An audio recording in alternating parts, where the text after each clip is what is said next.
Καλημέρα. Good evening, everybody. I'm a worker. I'm a in the trade union workers secretary of EYATH, the company, the same. It's in the north place of Greece. And our company is going to be privatized very, very soon, the next 2 or 3 months, because of the crisis of in Greece.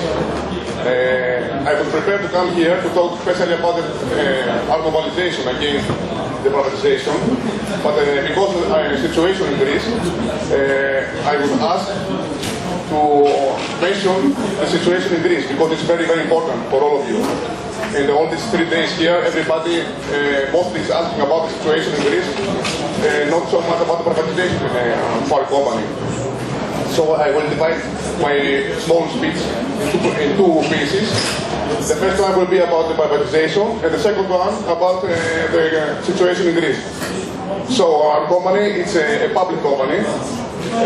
The 76% is owned by the state, and the 24% is in stock market, but not in hedge fund. It's spread around the smaller shareholders. There was a first attempt of privatization in 2009 by the conservative government that year. So my union and me, we start to prepare about a fight against privatization because we knew we make research against about privatization around the world. We had an example of Cochabamba, about Argentina, about everything. So we understand that this is a very, very big issue for a very small union like us. Our company now has only 270 workers. So the first decision for us before the mobilization was one: we will never stop the water flowing in the pipes to the public, because until that day, it's used in Greece. When a union wanted to target, to have something in hand, always pressures another group of people. Until that day, let's say when the electricity workers want to have a strike, they're cutting the electric power to the houses. So because of this mobilization, we take a decision that we want the people with us and not against us. So it was it's a huge thing, the privatization. We have to explain to everybody what is privatization and to make people fight not for us, but for themselves. So we acted as an activist and not as a syndicate or as a workers. So we made a very big campaign against privatization. People really didn't know what is privatization. In 2008, we had 3 days of hunger strike in front of the International Fair of Thessaloniki. It's a very big expedition in Thessaloniki, it's a very big fact. The Prime Minister was there. So we attract the interest of the media. Next point is we had 10 days of occupation of the central building of EYATH, the company. So again we were the headlines, but not the big media, only the small newspapers, because the big media, the big channels, the owners are the partners of Suez and Veolia in Greece. So of course they don't want to show what's really going on us. So I want to mention that when in 2009, I had to apologize because I'm a little bit stressed and I'm a fast talker, sorry. So in 2009, when I want to thank in public the movie makers of Flow for the Love of the Water. It's a movie that we really helped us, and because we were showing it around the city in a small group of people and inform them about the privatization. So when I was mentioning about Cochabamba and about Argentina, usually the audience says, oh come on, this is far away. This is the Latin America. These things don't happen here. This is Europe. So 2 years later, now the second attempt of privatization, now it's sell out. It's not a privatization. It was crisis.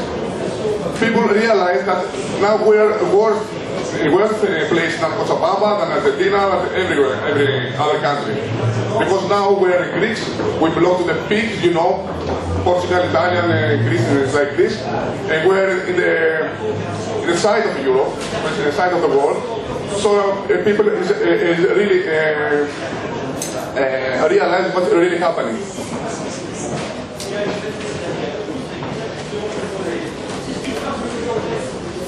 So we did it only to mobilize for the mobilization.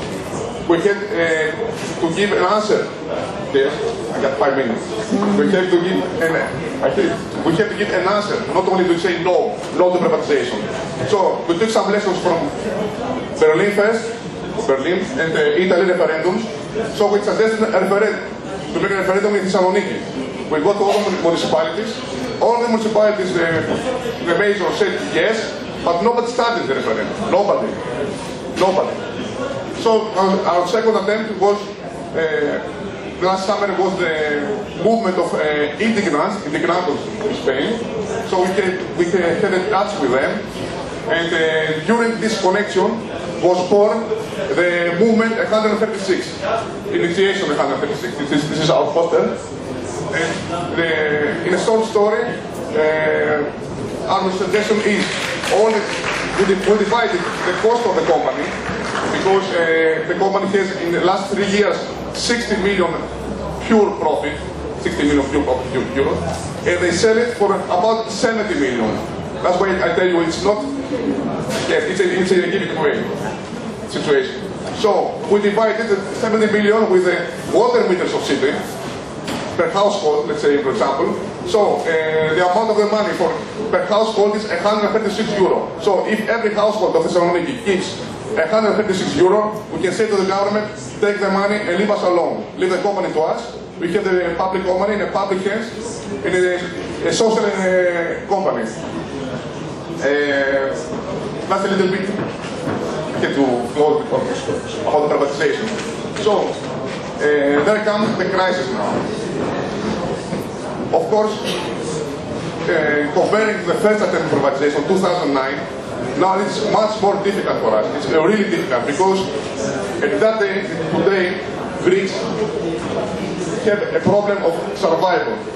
When you have a problem of survival, you really don't have the soul, or you're not interested about what's happening next to you, even if it's in the future of yours. So, in Greece today there is no constitution, there is no democracy. We have a former banker club that he is a prime minister. He is not elected. He was put in there by the two big parties, the conservatives and the socialists. Imagine that the social prime minister, Joseph Andreou, before the election, when he was the leader of not the government, the big party, before became a prime minister, I got 2 minutes. Before to become a prime minister, he took our t-shirt, was a very big sign, not for sale, EYATH, and he took a photo of this. And he was all around the media in Greece. The EYATH is not for sale. And after 2 years, he's selling us for money. So the Greeks now are really under war. They want to exterminate the Greek people. Believe me, small kids in school fall unconscious before starting. It's the tragic situation. We have 1,700 suicides because of economical reasons. If you go to the hospital, you need to bring your own medicine inside. Nobody cares. Our government signs 2 mnemoniums. There are hundreds of pages in 2 mnemoniums. They are hypocrites because they say that these mnemoniums are to organize the country. There are so many laws that they reduce the salaries, they are raising the taxes, but not even one law, not even a sentence from IMF or from European banks or from all of these responsible guys that they take decision for us, but without us, not even one sentence, one proposal to stop the tax invasion from the rich. Not even one. They really don't care. That's why we said we're in a war. They want to exterminate the Greeks, and the Greeks is just the beginning. After us is Italy, it's Portugal, it's France, it's everybody. It's a war. It's not a crisis. So we have to fight about this war. we had the child because we had no choice. Their choice for us is to die or to be killed. Our choice is to die or to be free. That was our mission. Our revolution when it was 1821 against the Turks. And I want to close my speech, sorry for overtime, with make a small mention to a poem. It was written by Yannis Ritsos, who is a very famous poet in Greece. He was jailed because of his ideas, fascist from the dictatorship. And this poem, it was composed with the music by Mix Theodorakis. Do you know Mix Theodorakis? He's very famous. He's the composer of the national hymn of Palestine. He's 86 years old, he's very old, and still is going to the demonstration on the road, and the police throws guns on him. So, the meaning of this poem, sorry for my... It's not easy to translate something, especially a poem, because the poem is the soul of the poem, for the writer. But I will try to give you an idea. It speaks about Romiosini. Romiosini is the Greek. Imagine a Greek woman, so saying, don't cry for Greece. Don't cry for Greece. It is two parts. One part is very pessimistic, very sad, and the second part is give you the hope. So it says, don't cry for Romiosini, for Greece. For Greece. Even if she's ready to die, even when there is a knife deep to the bone, even there is a rope around the neck. Because look, she's rising from down, she's taking up. She's growing and getting stronger and stronger. And suddenly, she's hitting the beast. The beast is IMF, the banks, the fascist dictatorship, anybody that's against democracy. And finally, she's hitting the beast with the harpoon of the sun, because the sun is the hope. The sun is the symbol of Greece. The sun is the hope of everybody. You see, around Marseille these days, when it's shining, everybody's smiling. When it's cloudy, we're a little bit miserable. So, the sun, the power of Greece, is giving the power to this lady to harpoon the beast. And we have to win, and this time I will feel you to listen to this song. Sorry. Just 2 minutes, because I think it's very important. I think maybe most of you know it. It started very, very low, very slow, and getting stronger. Is it hearing?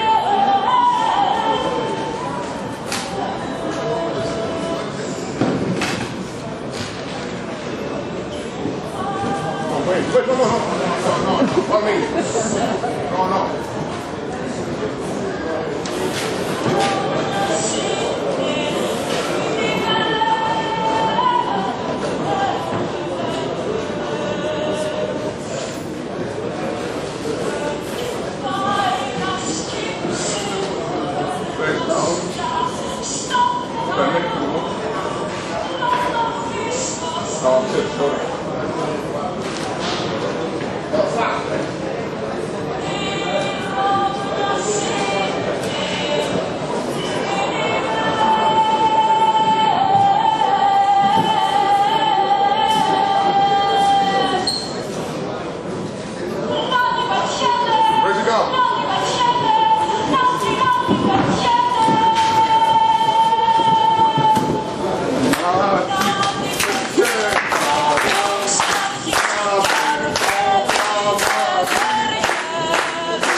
Αντρεύει και θεριεύει και καμακώνει το θέριο. Killing the beast with the harpoon of the sun.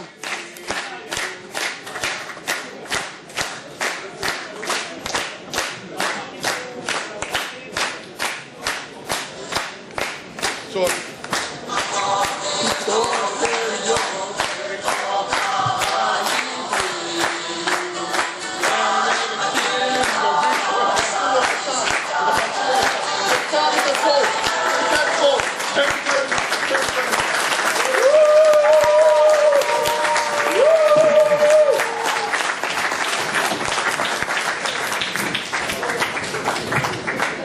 Merci Georgios pour ce beau message d'espoir.